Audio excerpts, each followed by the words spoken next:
炳叔啊，我加入咗建築呢一行之後咧，先至發覺起一棟樓真係唔易噶。齋講落石屎嘅施工程序咧，就已經一啲都唔簡單啦。係啊，國強。不過我哋做得呢行咧，難極都會識做嘅，爭係爭在你做得夠唔夠好嘅啫。咁炳叔你就係老行專嚟噶，不如你同大家講下點先至算係落石屎嘅優質工序咧？冇問題。不過國強你都入咗行一段日子，應該學咗唔少嘢噶啦，同我一齊講咧。好啊。嗱，咁要做到優質嘅樓宇，就一定要由正確嘅基本工序開始嘅。承建商喺接辦工程之後，首先就要向工程師申請石屎嘅供應方式，嚟決定係由石屎商要喺地盤設廠供應嘅。之後承建商就要根據最新嘅施工圖則同埋施工章程，制定一份落石屎施工程序建議書，即係 Proposed Method Statement。內容啊包括要申報落石屎嘅區域、次序、落石屎數量同埋方法等等，再俾工程師批核過啦，先至可以施工噶。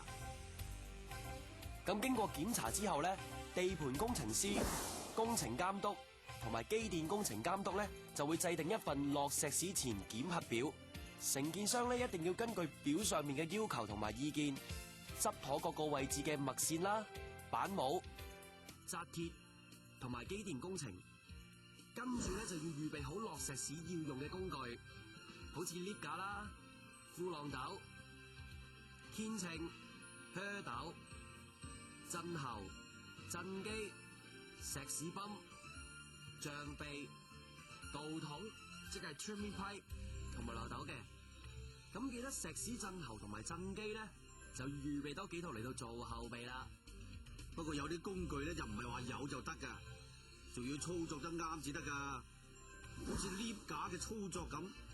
石屎倒瀉嘅位置一定要由 lift 架入邊嘅石屎斗同埋褲浪斗配合，而且褲浪斗仲一定要夠穩固添。我知褲浪斗附近同橋板兩邊咧，仲要預先鋪好膠紙，嚟到防止石屎響射斗嗰陣時咧，又或者喺手推車走動嗰陣時，將樓面整污糟啊嘛。冇錯啦，而且為咗確保有安全嘅工作通道，一定要喺堅固嘅鐵凳仔上邊放上厚身及夠力嘅橋板，咁樣石屎工友喺用石屎手推車嘅時候，就唔會好似玩碰碰車咁撞嚟撞去啦嘛。嗱，另外為咗避免損壞已經做好嘅喉管同埋制箱，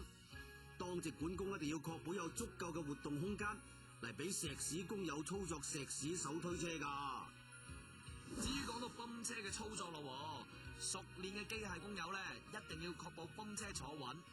而運送石屎嘅喉管咧，經已接駁同埋安裝穩固至得噶。